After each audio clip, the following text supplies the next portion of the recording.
Assalamualaikum warahmatullahi wabarakatuh. Perkenalkan, nama saya Al-Fakila Syifa dari kelas 12C. Izinkan saya akan menyampaikan materi tentang teknologi digital yang diampu oleh beliau yang bernama Bu Titis Prastanisih, SPD, MPD. Langsung saja ke materi yang selanjutnya. Pengantar, teknologi digital adalah suatu alat tidak lagi menggunakan tenaga manusia secara manual, tapi lebih pada sistem pengoperasian otomatis dengan sistem komputerisasi atau format yang dapat dibaca oleh komputer. Teknologi digital pada dasarnya hanyalah sistem penghitung saat cepat yang berproses semua bentuk-bentuk informasi sebagai nilai-nilai numerik atau kode digital. Masuk di materi kita yang utama, yaitu sistem elektronika, yaitu rangkaian perangkat listrik dan semikonduktor seperti transistor, IC yang terintegrasi untuk mengolah, menyimpan, dan mengirimkan informasi atau daya. Yang pertama, prosesnya yaitu ada input atau sensor, berfungsi untuk mengubah masukan atau input non-listrik menjadi sinyal listrik atau sebaliknya. Contohnya seperti sensor input atau transducer antara lain link dependent resistor atau LDR, resistor yang bergantung pada cahaya, termistor, mikrofon, dan saklar yang misalnya merespon terhadap perubahan tekanan. Yang kedua ada proses atau prosesor. Bagian proses biasanya berupa prosesor memutuskan tindakan apa yang harus diambil pada sinyal listrik yang diterimanya dari sensor input. Proses ini dapat melibatkan operasi seperti menghitung, memperkuat, mengatur waktu, atau menyimpan. Yang ketiga ada output atau transducer. Bagian luaran output biasanya berupa transducer mengubah notisi yang diserupai oleh prosesor atau benda lainnya. Contohnya transducer keluaran antara lain lampu LED, penggeseran luar, motor pemanas relay, dan tabung sinar katoda. Sebab yang kedua yaitu semikonduktor. Pengertian semikonduktor yaitu beberapa bahan seperti germanium dan silikon bukan termasuk konduktor atau isolator yang baik. Bahan-bahan ini mempunyai nilai hambatan jenis dari antara lain hambatan jenis isolator dan konduktor. Dalam bentuk kristal murni, umumnya bahan-bahan ini bersifat isolator, sedangkan bila terdapat ketidakmurnian pada struktur kristalnya, bahan yang dapat dibuat untuk berperilaku kadang-kadang sebagai isolator dan kadang-kadang sebagai konduktor. Klasifikasi semikonduktor berdasarkan mekanisme terbentuknya gejala semikonduktivitas. Semikonduktor terdiri atas semikonduktor intrinsik dan semikonduktor ekstrinsik. Semikonduktor intrinsik terbentuk dari semikonduktor murni yang memiliki ikatan kovalen sempurna seperti silikon, germanium, dan karbon atau glass. Mekanisme terbentuknya semikonduktor intrinsik diperlihatkan pada semikonduktor murni seperti silikon. Pada kondisi normal atom-atom silikon saling berikatan melalui 4 ikatan kovalen, masing-masing memiliki 4 elektron valensi. Seperti ada yang di gambar tersebut disebutkan. Selanjutnya, suhu ketika dinaikkan pada stimulasi panas akan membentuk ikatan valensi ini sehingga salah satu elektron valensi akan berpindah ke pita konduksi. Lokasi yang ditinggalkan oleh elektron valensi ini akan membentuk hole. Pasangan hole dan elektron ini menjadi pembawa muatan dalam semikonduktor intrinsik yang terbentuk dari semikonduktor murni yang dikotori oleh atom doping sebagai penghasil elektron murni. Atom doping ini dimaksudkan oleh mendapatkan elektron valensi bebas dalam jumlah lebih banyak dan permanen sehingga diharapkan akan dapat mengantarkan listrik. Berdasarkan tipe pembawa muatan tersebut, semikonduktor dibagi menjadi 2 tipe, yaitu tipe N, yaitu silikon plus fosfor atau arsenik, dan tipe B yaitu silikon plus boron, germanium atau indium. seperti yang ada di bawah ini ya. Semikonduktor tipe N, sebuah silikon diberi penghantar fosfor atau arsenik, yaitu bahan kristal dengan inti atom memiliki 5 elektron valensi sehingga memberikan kelebihan elektron. Atom ini disebut sebagai donatur. Semikonduktor tipe P, sebuah silikon diberi pengotor boron yang memiliki 3 elektron pada pita valensi. Karena ion silikon memiliki 4 elektron pada pita valensi, maka ada lubang Hole yang perlu diisi oleh elektron, dan Hole ini siap untuk menerima elektron, sehingga disebut juga dengan sebagai akseptor. Penggunaan semikonduktor. Semikonduktor dapat dikenakan menjadi bahan dasar bagi perangkat teknologi modern, dasar atau tidak. Perangkat elektronik yang kalian pakai seperti komputer atau smartphone disusun dari komponen berbahan dasar semikonduktor. Contoh komponen semikonduktor ini digunakan sebagai bahan pembentuk dioda dan transistor. Kalian akan menemukan dua buah kutub yang saling berlawanan pada dioda. Salah satu sisi merupakan kutub bermuatan positif atau anoda, dan sisi lainnya merupakan kutub bermuatan negatif atau katoda. Dengan demikian, dioda dapat digunakan untuk dua fungsi sekaligus. Misalnya, ada dua sisi yang dapat digunakan sebagai penyarah arus dan sisi lainnya dapat digunakan sebagai penghambat arus listrik. Salah satu jenis dioda yang memiliki dua fungsi tersebut adalah LED. Lighting emitting dioda atau LED. Prinsip kerja LED adalah kebalikan dari set surya.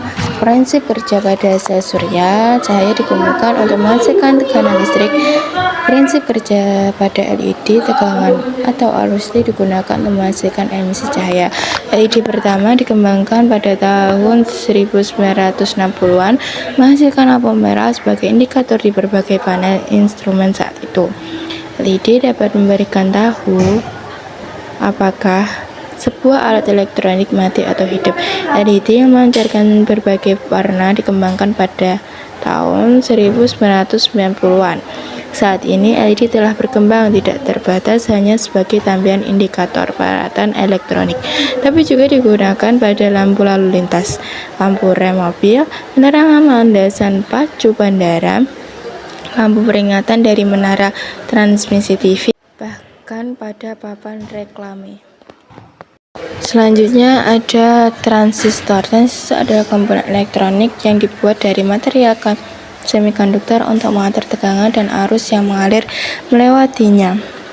Fungsi transistor bermacam-macam, tidak hanya sebagai scalar, tapi juga dapat berfungsi sebagai penguat arus dan penguat amplifier sinyal. Jenis transistor secara umum dibedakan menjadi dua jenis, yaitu transistor bipolar dan transistor efek Medan. Transistor bipolar terdiri dari transistor PNP dan transistor NPN. Transistor bipolar menunjukkan pada gambar yang di atas itu. Transistor PNP dihubungkan dengan dua baterai VE dan VC. Tegangan yang digunakan pada kolektor biasanya lebih besar dari tegangan emitter. Transistor efek Medan atau transistor FET ditunjukkan pada gambar di atas.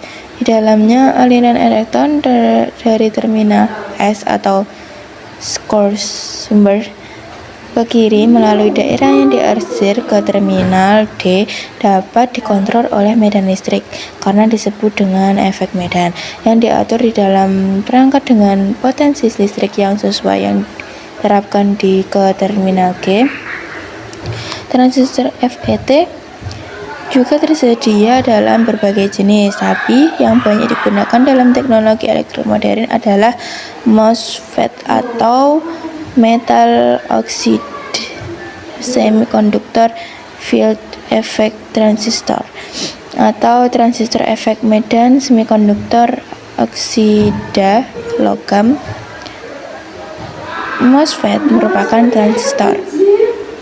Selanjutnya ada sirkuit terpadu atau IC, merupakan komponen dasar sistem kerja berbagai alat teknologi modern termasuk komputer, smartphone digital, dan alat elektronik yang menggunakan sistem pemrograman.